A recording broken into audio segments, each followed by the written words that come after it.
courtesy of the red, white, and blue. It's time for Veterans Issues, the show that brings you information about veterans, military, and their family. Now here's your host, Ken Rollins. Welcome to Veterans Issues. Ken Rollins here. Today's guest is one of our favorite, greatest generation guests. He's a World War II veteran. His name's Elmus Honeycutt. He's out of Rainbow City. He's a World War II veteran. So stay where you are. If you got any kids sitting around, bring them up to the TV. We'll be right back. Welcome back to Veterans Issues. Ken Rollins here. Today's guest is Elmus Honeycutt. He's out of Rainbow City. He's a World War II veteran. Very interesting story. Every once in a while we spotlight a veteran on here, and I can't think of anybody better to spotlight than our World War II veterans. Welcome to the show, Elma. Thank you. I call you Elma? That's right. Okay. Sir? Sir, yeah. Okay. And now, let's get a few things out of the way. You're from Atala? That's right. Or Gadsden? I was born and reared in Tyler, but I've been living in Southside in Rainbow City for the past 60 years. Wow. Well, I'd say you're from Atala then. And then I had some notes on you, reading on what you on here. Is you went into service either 41 or 42, didn't you? What year was it? You remember? I think it was the early 42. 42. And, of course, after Pearl Harbor, 41, that December, so Yeah. a lot of people were going in. Did you join up, or did they call you? Or They called me. They drafted me. okay. And you was living where at the time? I was living in Douglas at the time that they called me. Okay, Douglas. It's south of Boaz. Okay. And then you went into service, and I thought you tell me you was in South. You went to basic training in South Georgia. I thought Fort Benning. You said it was something else. So there was a base there that closed up years and years ago. Yeah. So I don't know what it was. But anyhow, that's your story of how you got into the service. And things I didn't talk about was you from a wealthy family. Well, no, we were wealthy. Just had a lot of love. Yeah.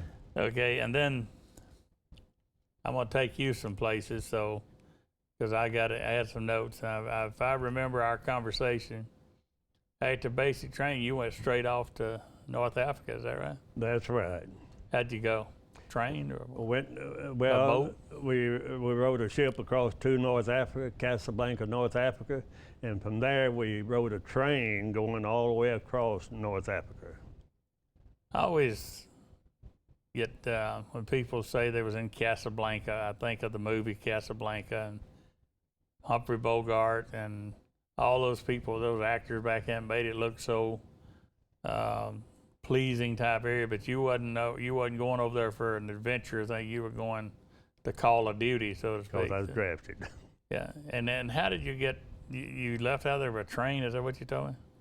Well, after we got the training in Georgia and went to North Africa, and we rode across to North Africa, and then we caught a ship across to Sicily, and that's where I saw my first combat, was in Sicily. How'd that come about? Well, from Sicily, finally, after that, well, when I was in Sicily, I had prayed that I would get a position where I would not have to kill somebody, but that I could do my part of whatever I needed to do. And they pulled me out of 26 men, and told me they wanted to see me over at headquarters company. Went over to headquarters company, and they said, they took my M1 rifle from me, gave me a carbine for my protection, said, we're gonna make a messenger out of it. We called ourselves runners. Runners, yeah. Well, for camera purposes, this is the whole bio you sent me there on some notes on it. But one thing caught my eye on that, excuse me, it says that you prayed that the Lord would let me go into duty and let me get a duty where I would not have to kill anyone. Most people would say that prayer is, Lord, don't let me go into duty where I don't get killed. Yeah. But why would you say, "Don't let me kill anybody"? You were more worried about not killing someone than being killed. Well, I wanted to do what I needed to do, but I didn't want to kill anybody if I could help it. I just never did want to kill anybody. Yeah, I don't know anybody that really wanted to kill anybody. I know some people that after 9/11 and World Trade Center and some other events in the world, we've had to get to avenge our loved ones and that kind of thing. But that caught my eye. And then you was telling me in that long note long bio you sent me, you was talking about there was an incident where you crossed a bridge. You were sent like a guinea pig to cross a bridge, and then there was a part about getting covered up by a tank. Those are different stories, right? Right. So tell me about the crossing the bridge. I forgot the name of the bridge. Well, that was the Ludendorff Bridge, and they sent 3 of us across the bridge. I didn't know at the time. I thought we were just, there's others coming behind us, you know. But we got across, and what they did, they sent us across the bridge, the 3 of us, to see if they would blow the bridge. We got across, and they didn't blow the bridge. So then they started moving tanks and troops over, and by daylight, there was a lot of tanks and troops there. We had crossed it about 2 o'clock in the morning. You know, they call that being a guinea pig, I guess, was since you're crossed, and if nothing happened, then it's safe to bring the others on across. But, yeah. But the other side is, what has happened if you something had happened to you there, you know? Well, if they'd blown the bridge, I wouldn't be here now. That's right. Or maybe not all of you anyhow. Yeah. That is something else there. But you said you saw combat in Sicily. What was that like? You was in a foxhole, or you just Well, in the I saw barracks, my or- first combat in Sicily, but when I joined Sicily, they sent me out at night with some other troops, and I stayed in a foxhole all night. But then after that, they sent me over to headquarters company, and that's when they took the M1 rifle from me and gave me a carbine for my protection, and told me they was going to make a messenger, a runner out of me. We called ourselves runners. We had those back in Vietnam, but they were the very important part of the deal. But so when you were in Sicily, you were in foxholes, or you were what? Yes, that's where I saw my first combat, and of course, we dug foxholes. We stayed in foxholes at night until we moved out of there. And, yeah. In self-defense, did your prayers get answered, or did you have to shoot at somebody? No, I didn't shoot at anybody. I think my prayers were answered. That's great. You know, for you to be sitting here today, your prayers answered. You got to come back home. Right. And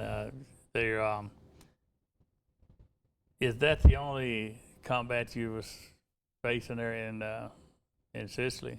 Well, that's right. The next combat that I saw was landing at Utah Beach. Utah Beach. Yeah, that's where we're going to go in the next segment, because there's a lot of things we read about. You got a DVD there. Can I borrow that from you? And this DVD, folks, is called D-Day, and this tells a story about the bridge that he crossed. And I haven't got to see it, but that's why he brought it, because it covers that. But we got to go to a break, so we'll go to a commercial here, and we'll come back. We're going to talk more about you and Utah Beach. We're going to talk that. Stay where you are. Come back. Right. We've got more World War II. Stay right there. Welcome back to Veterans Issues. Ken Rollins here. Today's guest is Elmus Honeycutt. He's a World War II veteran, and we've been talking about his service, his combat, and that kind of thing. But you landed at Normandy on Utah Beach. Utah Beach, now yeah. take me back to the time you got off of the ship on that little flatboat LCM. Well, we went in on the 3rd day after the invasion started. Okay. And we only lost 1 man because 3 days had passed, you know, and there wasn't a lot of shooting and going on, but we lost 1 man there, and that's all we lost. How'd you lose him? Well, he got shot by a sniper or something. Yeah. We never did know who shot him or what, but Probably a sniper or somebody. You was on the third day after that landing in Normandy.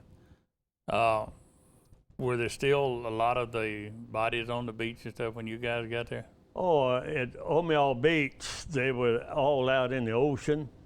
We'd seen a lot of dead out in the water and a lot on the land. That's where most were killed, at Omaha Beach. Utah Beach, where we landed, 3 days after the original landing, we only lost one man. But You didn't see any there from that original thing? no. Okay. So this is that is a piece of history that you got to wonder if we'd have had the right intelligence and all those things wouldn't have happened, but it did, and you're part of that history. And when you were in the service, what would you consider the highlight of it? What did you enjoy the best, even though you were drafted? What did you like the best? Well, I was a messenger. We called ourselves runners. And we had to go every day carrying a message. I carried messages to A Company and from A Company back to headquarters company.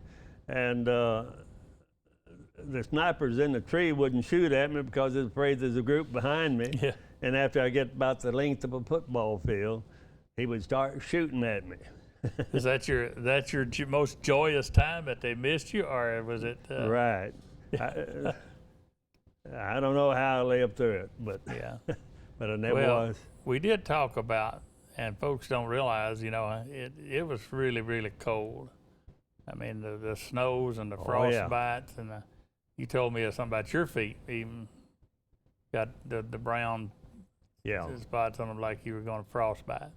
Well, we had one man that lost both feet in our outfit, but mine, along with all the other fellas, I guess, our ankles turned brown, and I had 7 pair of socks on, and I'd get a clean pair of socks every day and rotate them, but I kept 7 pair of socks on, a pair of combat boots, and a pair of galoshes, and another pair of rubber boots over that. And my feet got so cold, my ankles turned brown. Even with all that on there. But with all that on there, yeah, it was cold. I had some guys, fellows on here talking about he was a prisoner of war, and they was marching them through that same mess. And they had the Red Cross that issued them a blanket apiece. Yeah. So they had 6 blankets. There's 3 of them had 6 blankets. They put 4 blankets down on the ground, and it covered with it. The 3 of them laid together and covered with those other 2 because the ground was so cold. Yeah. We did the same thing. There was 4 of us. I was A Company and the one for B, C, and D Company. 4 of us up front, and 4 back at the rear. And when we was up front, if it was where we could, we'd dig a foxhole big enough for the 4 of us, and then we could cover up. Each one of us had a blanket. That's all we had.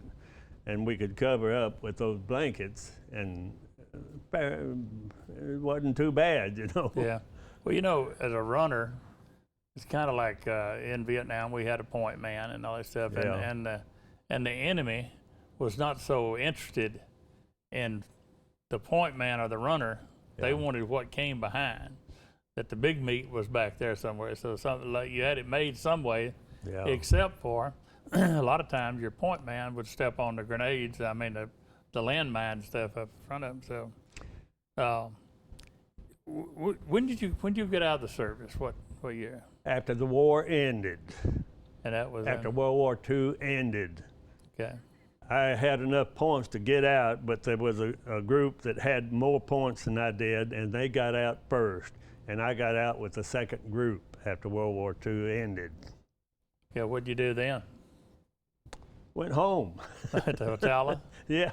And you still go to work, or Oh yes, lay around being a bomb? Yes, I got out of service, and I had a buddy, J.W. Jenkins, that he and I were real close friends, and he wanted me to go to work up at the Pontiac place in Albertville. Said they'll hire you.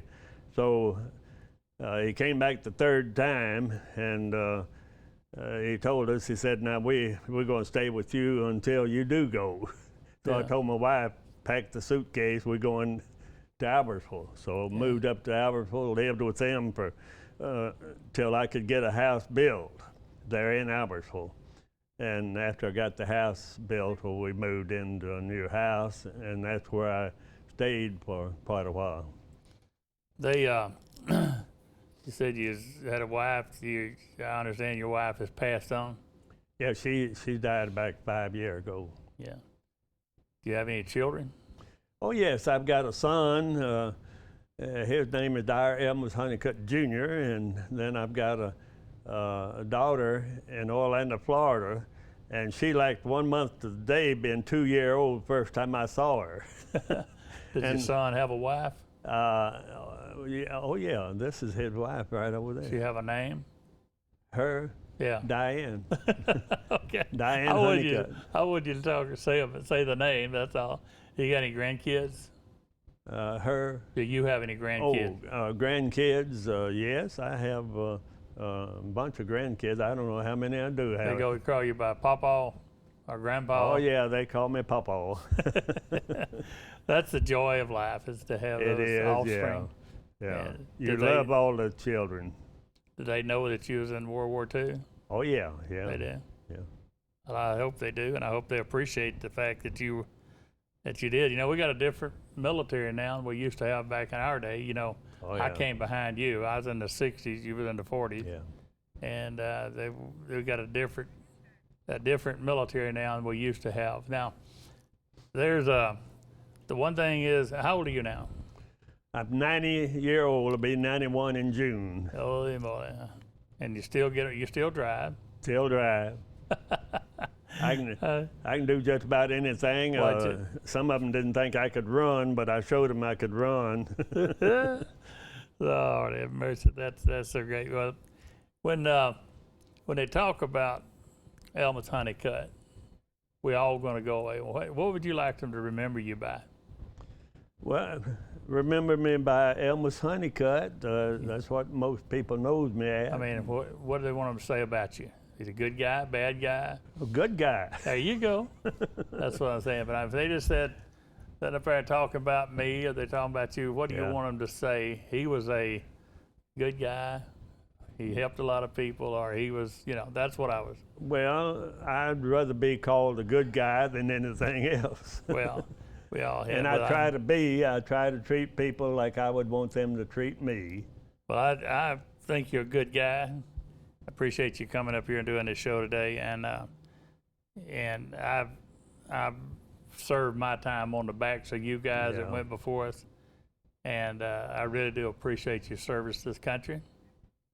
And so we got to go to a break here, and I'll be back. And I appreciate you coming and doing the show. Well, thank you. Stay where you are. Come back. I got news that you can use. Stay right there.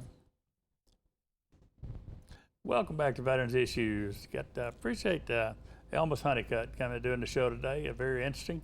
Now I want you to get that pen, because I'm going to give you some information right up front here. If we get the control room to pull it up, there is an event. Well, there's a guy here. They're forming a band.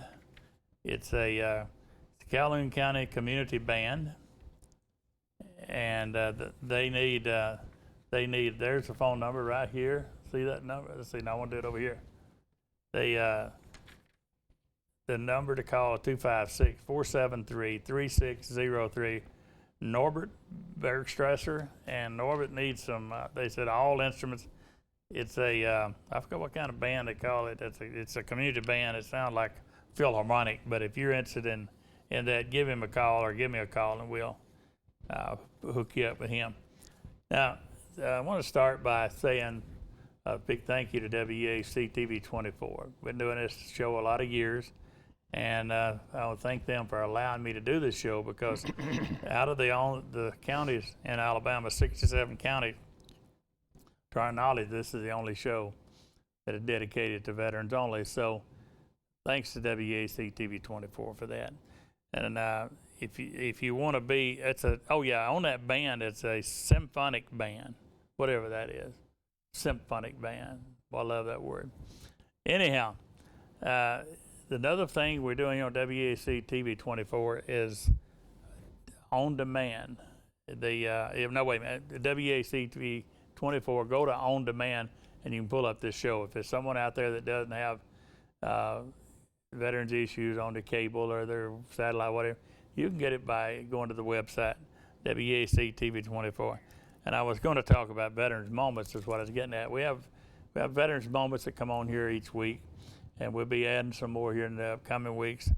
They're brought to you by K.L. Brown, Steve Hurst, Randy Wood, and Barbara Boyd. And those Veterans Moments tell you, the veteran, what kind of bills have been passed and signed by the governor that benefit just veterans. So if you watch Veterans Moments, that's what we're talking about. So things like having the word veterans on your driver's license and things like that. And so we got, I'm hearing a lot of noises. It's like thundering out there. Are we raining, guys? I just hear I'm getting a little scared. Thought we had some bad weather coming. Now, the law enforcement tag that we talk about every week, should have that up on the screen in a little bit. The tag that I'm talking about right there, that's, if you're getting time to replace your car tag, consider that tag as your replacement tag. Anyone can buy that tag, and a portion of the revenue from that tag will go for the Law Enforcement Memorial in Washington, D.C., but the main part of it will go to help build the Law Enforcement Memorial here in Calhoun County. So consider that, looking at what it would look like on the back of your vehicle to have that, that tag. Now, I keep talking about pay it forward. I do that a lot. I had something happen the other day that kind of threw me for a whiz. I paid for the guy in the front of me. Told the girl at the counter, I said, I'll pay for the car in front of me. So I did, and I noticed that car handed some money to the window when they pulled off. And what had happened is I paid for his, which was $4 and something, and he insisted on paying for mine, which was $5 and something. So I made $1 and something out of paying it forward. I don't mean for you to look at it that way, but that was kind of weird. I didn't know how to handle that. But paying it forward is a great thing to do. I got to hurry up here and get some things in. Probably just going to get to the shout-outs. And Betty Carr, got to say, hey, Betty, this week's salute goes to all those who assist veterans in any way. Appreciate you, and I'll see you here next week on Veterans Issues. We got to go.